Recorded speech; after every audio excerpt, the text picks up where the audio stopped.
Hi friends, welcome back my YouTube channel Krishna farmer అండి. మొన్న వీడియోలో మన షార్ట్ వీడియో పెట్టాం కదండి, కర్పూర రకం ఎలా ఉంటుంది గెల అని. ఇప్పుడు చక్కెరకేళి వీడియో అండి. ఇది చక్కెరకేళి ఎలా ఉంటుందో ఆకని. ఇవ్వండి, ఇది చక్కెరకేళి గెల చూడండి. చక్కెరకేళి గెల ఎలా విడిగా వేస్తుందండి. ఇంకా మంచి అత్తాలు ఉన్నది చూపిస్తాను. ఆకు ఎంత లైట్ గ్రీన్ కలర్లో ఉంటుందండి. అలాగా చక్కెరకేళి ఆకు.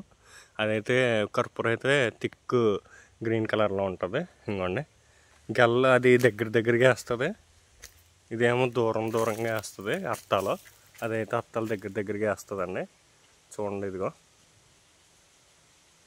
ఇదండి చక్కెరకేళి అంటారు దీన్ని.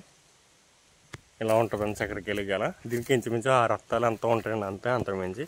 కానీ అన్నిటికన్నా అరటిగెలలో రాజు ఇదే అండి. దీనికి కంపల్సరీ రేట్ అనేది ఉంటుంది. అందరూ తినే పండు కాబట్టి ఇది కంపల్సరీ రేట్ అనేది ఎక్కువ పలుకుతుంది. థ్యాంక్ యూ సో మచ్ అండి వీడియో చూసినందుకు. మరిన్ని వీడియోల కోసం మా ఛానల్ని సబ్స్క్రైబ్ చేసి, లైక్ చేసి, కామెంట్ చేసి, షేర్ చేయండి.